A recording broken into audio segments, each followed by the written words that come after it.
Hi friends, welcome to our channel. இன்றைக்கி நம்ம என்ன ரெசிபி பார்க்க போகிறோன்னா ஸ்டஃப்டு மிர்ச்சி. இது ரொம்ப புதுமையான ரெசிபியெல்லாம் இல்லைங்க, ரொம்ப பழைய காலத்து ரெசிபி, மறந்து போன ரெசிபி தான் இது. பாட்டி காலத்து ரெசிபி.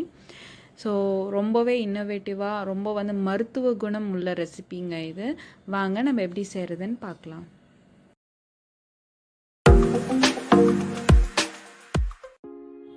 ஒரு 50 கிராம்ஸ் ஆஃப் சுக்கு எடுத்துக்கோங்க. லைட்டாக தோல் சீவி எடுத்து வச்சுருக்கேன். அது நம்ம இடித்து எடுத்துக்கலாம்.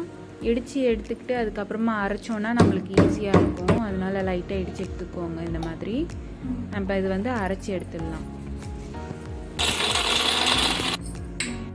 அதுக்கப்புறமா நான் ஒரு 100 கிராம்ஸ் ஆஃப் சீரகம் எடுத்திருக்கேன். அதையும் நம்ம சேர்த்து அரைச்சி எடுத்துக்கலாம். அவ்வளோதான். அதுக்கப்புறமா கல்லுப்பு, இந்துப்பு ஆட் பண்ணுறேன். உங்ககிட்ட இல்லைன்னா நார்மல் கல்லுப்பு ஆட் பண்ணிக்கோங்க, கொஞ்சமாக ஆட் பண்ணிக்கோங்க போதும்.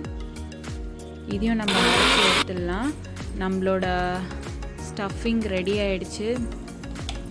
நான் ஒரு 25 காஞ்ச மிளகாய் எடுத்திருக்கேன்.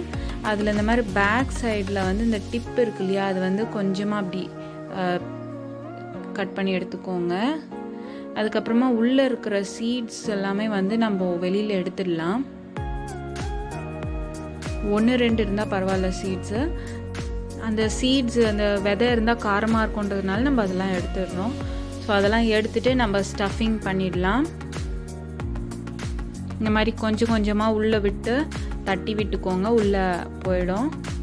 இந்த சீரகம், சுக்கு இது ரொம்பவே நல்லது. சீரகம், சுக்கு உங்களுக்கு ஜீரண சக்தி கொடுக்கும். அதுக்கப்புறமா உங்களுக்கு சளி, இரும்பல் எல்லாம் இருந்துச்சுன்னா கூட இதை சரியாயிடும். உங்களுக்கு இப்போ பாத்ரூம் ப்ராப்ளம் அப்படிலாம் இருந்துச்சுன்னா கூட நீங்கள் இது சாப்பிட்டீங்கன்னா சரியாயிடும். மந்தம் சேராது உங்களுக்கு. ரொம்ப சுறுசுறுப்பாக இருப்பீங்கன்னு கூட சொல்லுவாங்க. சீரகம் வெயிட் லாஸ்க்கு கூட நிறைய பேர் யூஸ் பண்ணுறாங்க. ஸோ நீங்கள் இப்படி கூட சாப்பிட்லாம். சுக்கில் கூட ரொம்பவே ஹெல்தி பெனிஃபிட்ஸ் நிறைய இருக்குது, மருத்துவ குணம் நிறைய இருக்குது. இந்த மாதிரி லைட்டாக இந்த மிளகாயோட காம்பு தான் அதை வச்சு நல்லா உள்ளே இது பண்ணிக்கோங்க, ஸ்டஃப் பண்ணிக்கோங்க.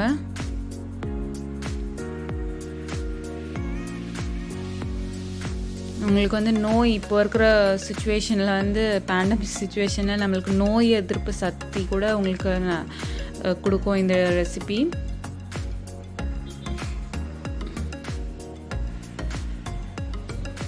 ரொம்பவே இம்யூனிட்டி பூஸ்ட் பண்ணுற ரெசிபிங்க இது. பழைய காலத்து ரெசிபி. இது எங்களோட பாட்டி சொல்லி கொடுத்தாங்க. பழைய சாதத்துக்கு, தயிர் சாதத்துக்கு, சாம்பார் சாதத்துக்கு எல்லாமே சூப்பராக இருக்கும். இது மோர் மிளகா சாப்பிட்றீங்களா, அது மாதிரி. இப்போ அந்த டிப் நம்ம எடுத்து வச்சுருந்தோம் இல்லையா, அது பேக் சைடில் போடணும். இந்த மாதிரி போட்டுக்கோங்க. அவ்வளோதான். இதே மாதிரி நம்ம எல்லா மிளகாயும் ரெடி பண்ணிக்கலாம்.